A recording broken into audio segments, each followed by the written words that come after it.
Crime. Shivram पुरोहित को Instagram पर एक पोस्ट लिखी कि पुराने नोटों के बदले लाखों रुपए मिल सकते हैं। उन्होंने अपना 5 रुपए का नोट भेजा तो बदले में 11 लाख रुपए का ऑफर आया। शिवराम खुश हो गए, उन्हें लगा जैसे खजाना मिल गया हो। आखिर घर पर बैठे बिठाए 11 लाख रुपए जो मिलने वाले थे। 1 अप्रैल 2024 की सुबह करीब 9 बजे का वक्त रहा होगा।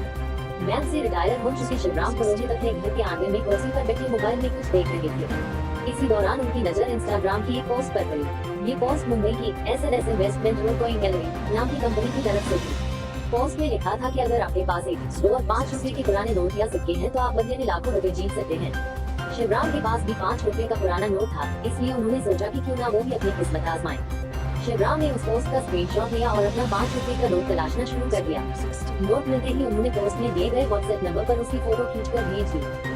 कुछ देर बाद शिवराम के मोबाइल पर उसी नंबर से मैसेज आया और बताया गया कि कंपनी ने अपनी जांच परख के बाद उनके नोट की कीमत 11 लाख रुपए तय की है। शिवराम खुश हो गए, उनके लिए एक पुराने नोट के बदले 11 लाख रुपए मिलने का मतलब था जैसे कोई पुराना खजाना हाथ लग गया हो। मन ही मन शिवराम ने तय कर लिया कि 11 लाख रुपए मिलने के बाद वो इस रकम से क्या करेंगे। हालांकि कुछ देर बाद उनके मोबाइल पर उसी नंबर से एक दूसरा मैसेज आया।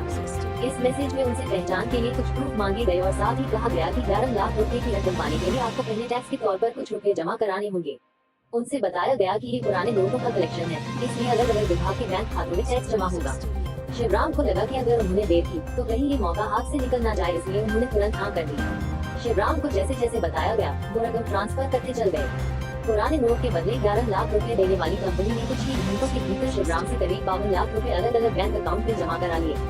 शिवराम से कहा गया कि टैक्स काटने के बाद बाकी रकम उन्हें वापस मिल जाएगी। इसके बाद उन्हें एक दूसरी कंपनी के 2 बैंक खातों के नंबर दिए गए और यहाँ भी उनसे लगभग 11 लाख की रकम ट्रांसफर करा दी गई। इन सारे बैंक खातों में मिलाकर शिवराम अब तक कुल 63 लाख रुपए भेज चुके थे। इसके बाद उस नंबर से मैसेज आने बंद हो गए। शिवराम ने कई बार उस नंबर पर फोन भी किया, लेकिन नंबर बंद हो चुका था। कर्नाटक के हुबली जिले में रहने वाले शिवराम पुरोहित को 63 लाख रुपए की रकम गंवाने के बाद एहसास हुआ कि उनके साथ 5 रुपए के पुराने नोट के नाम पर काफी बड़ी ठगी हुई है।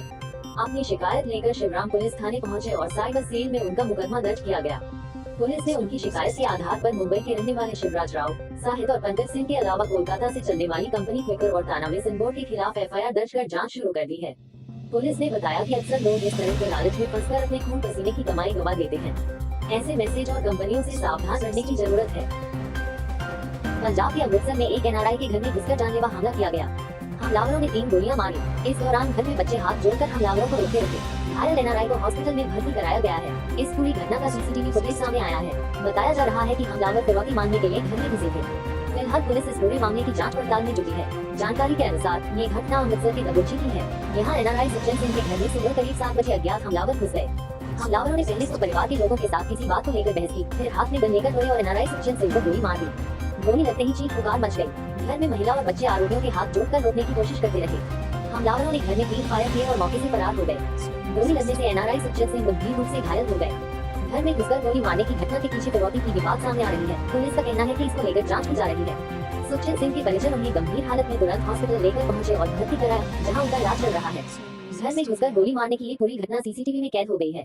इस घटना की जजमजीद और पुलिस अधिकारियों का कहना है कि सुखचंद सिंह अमेरिका में रहते थे। कुछ समय पहले ही वापस अपने घर आए थे। यहाँ होटल बनवा रहे थे। इसके अलावा करीब 1.5 करोड़ रुपए कीमत की एक गाड़ी भी खरीदी थी। गाड़ी की RC कैसे बनाई, ये जानने के लिए घुसे और गोलियां चलानी शुरू कर दी। पुलिस ने घटना के CCTV फुटेज कब्जे में लेकर जांच पड़ताल शुरू कर दी है। SP हरपाल सिंह ने कहा कि 2 लोग गेट पर पहुंचे थे। वे घर में घुसे और गोली मार दी। इस मामले में FIR दर्ज करके जांच की जा रही है। इस मामले में मंत्री कुलदीप S धालीवाल ने कहा कि हम इस बात की जांच कर रहे हैं कि मामला पसंद था या कोई और। NRI से जुड़ी संपत्ति और अन्य पसंद विवाद आजकल बहुत आम है। कल भी मैंने लुधियाना में CP से पूछकर इसी तरह का मामला सुलझाया था। NRI से मेरी अपील है कि ऐसे किसी भी व्यक्तिगत मुद्दे को आपसी सहमति से बैठकर सुलझाया जाना चाहिए। हम किसी को भी राज्य में कानून व्यवस्था को बिगाड़ने नहीं देंगे। CP अमृतसर से मामले में तुरंत कार्रवाई करने को कहा है।